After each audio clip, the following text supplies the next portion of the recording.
The Betty and Barney Hill Encounter, a modern reconstruction. Hello and welcome back to Space, the final frontier above and beyond an open-minded channel. Tonight we are taking a modern look into the Betty and Barney Hill abduction.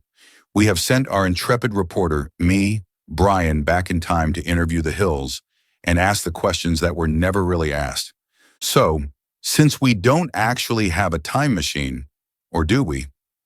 This story is for entertainment only and not intended for any other use. Keep your mind open and your eyes clear and enjoy this interview. Thank you, Betty and Barney, for agreeing to speak with me about that extraordinary night in September 1961. After all these years, your story remains one of the most compelling accounts of alien contact ever recorded.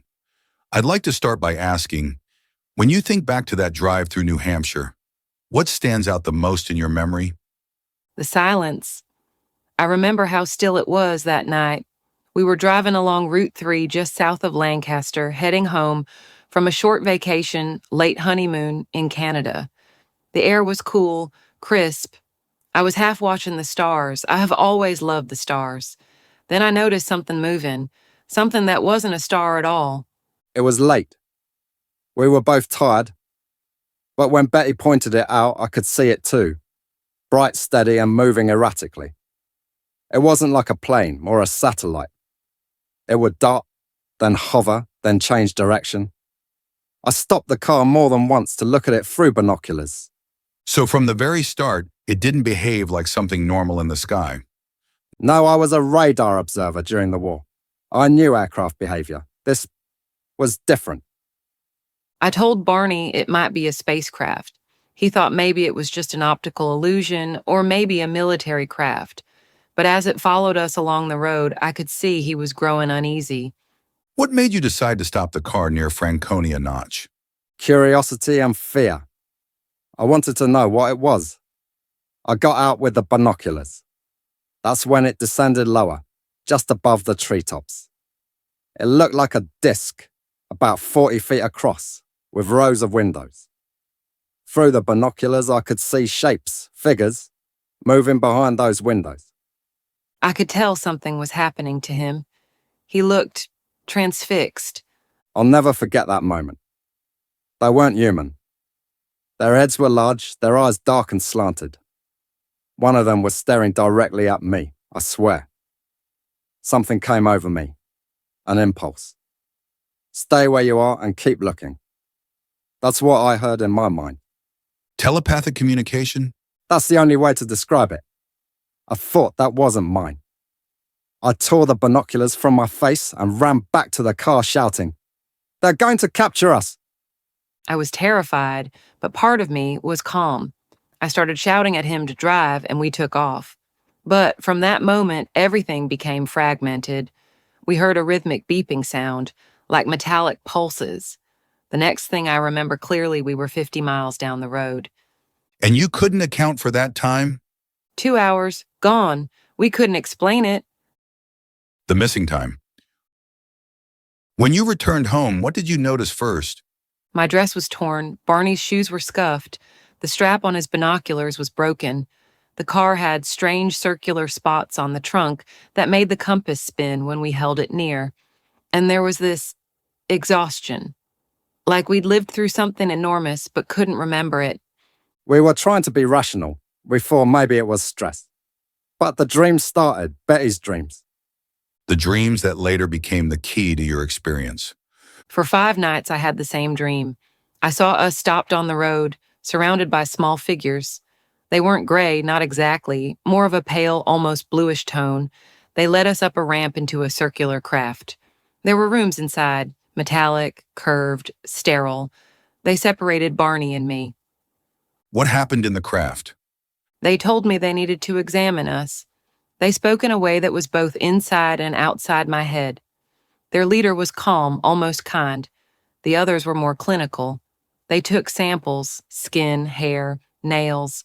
They showed me a long needle-like instrument and said it was a pregnancy test. It caused pain, but they relieved it with a gesture of the hand. My experience was colder. I remember being on a table, unable to move. They examined my teeth, my skin. One put something like a cup over my groin, It caused a strange sensation, like suction. Later, under hypnosis, I recalled that they'd taken a sample. These were details that only came out years later during the hypnosis sessions with Dr. Benjamin Simon, correct? Yes, he helped us recover those memories separately, and when he compared them, he found our accounts matched, almost perfectly, even in small details. The beings and their intent. Let's talk about the beings themselves. What do you remember most clearly about them? The eyes, large, dark, reflective. When they looked at you, you felt exposed, not threatened exactly, but as though they could read every thought. They weren't cruel, but they were efficient, like doctors performing a procedure they'd done many times before. They communicated without words, but with absolute clarity. Did they tell you where they were from? Yes. When I asked the leader where their home was, he showed me a three-dimensional star map. It wasn't like a flat chart. It floated in space with lines connecting certain stars. Some were solid, others dotted. He said the solid lines were trade routes. The dotted ones were expeditions. And you later recreated that map from memory. Correct. I drew it under hypnosis.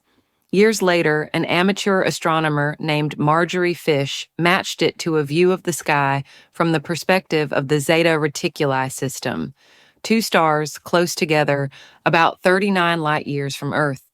So according to that theory, the beings came from Zeta Reticuli. Yes, it made sense to me. It explained why their interest seemed scientific. They weren't here to conquer us. They were explorers, collectors of biological data, like we would be on another world. Inside the craft. Let's revisit the interior of the ship. What do you remember about the environment inside? The lighting was soft, diffuse. Everything was metallic, smooth, with curved corners. There were no seams or rivets. I saw screens, instruments I couldn't describe, perhaps measuring devices. The air was breathable but sterile, almost heavy. I recall a hallway, circular in design, with openings leading to examination rooms. The beings moved silently, efficiently. Their movements were synchronized as if directed by a single intelligence. Did they ever express emotion? The leader did. There was empathy, curiosity. He told me I wouldn't remember everything when we left. I asked if he would show me the stars again someday. He said, perhaps, when the time is right. When it was over, they led me to a room where Betty was waiting. I could see she'd been through something similar. They guided us out, back down the ramp. And then the journey back. The beeping sounds again? Yes, the same beeps we heard before. When we heard them the second time, it was like the end of a trance. We were back on the highway. Aftermath and hypnosis. Let's talk about what followed. You contacted the Air Force and later joined NICAP, the Civilian UFO Investigation Group. What pushed you to come forward? We didn't want attention, but we needed answers. The memories were eating at us. We felt watched uneasy. Eventually, the anxiety became too much. That's when we went to Dr. Simon. He didn't believe in UFOs at first, but he couldn't deny the consistency of our stories. Under hypnosis, Barney would cry, tremble. He was reliving every second. It was like being there again. The fear, the helplessness. Yet somehow, a strange peace. They didn't mean us harm. They simply did what they came to do, and then erased it from our minds. Do you believe that erasure failed? Yes, fragments remained. The dreams, the anxiety, the missing time. It never fully left us. The Zeta Reticuli connection. The Zeta Reticuli star map became one of the most debated pieces of evidence in UFO research. Do you still believe that's where they came from? Absolutely, the match was too close to be coincidence. Marjorie Fish built a three-dimensional model of nearby stars and found that the pattern only fits when viewed from the direction of Zeta Reticuli. That can't be random. And those two stars, Zeta Reticuli 1 and 2, are similar to our sun. Stable, older, capable of supporting life. Some scientists have since argued that the map could be a psychological projection or coincidence. How do you respond to that? They can say what they want. I saw it, I drew it, it was real. People can't handle the idea that we're not alone. But someday, they'll see for themselves. Legacy and reflection. Looking back now, what impact has this experience had on your lives? It changed everything. I lost my fear of the unknown. I feel a connection to the stars I didn't before. When I look up at the night sky, I wonder if they're looking back. For me, it was harder. It took a long time to heal, but I've come to accept that it happened. We were chosen for a reason, perhaps because we could handle the truth. Do you think they'll return? Maybe not to us personally, but they're still out there watching, studying. Humanity is just beginning to touch the stars. When we finally reach them, I think they'll be waiting. And when that day comes, I hope we meet them not with fear, but with understanding. Thank you, Betty. Thank you, Barney. Your courage in sharing this story continues to inspire researchers, believers, and skeptics alike. Thank you for listening. Just keep looking up. That's where the truth is. The story of Betty and Barney Hill remains one of the most extraordinary and controversial accounts in UFO history. A middle-class couple on a quiet road in New Hampshire, suddenly caught in an event that defied every human explanation.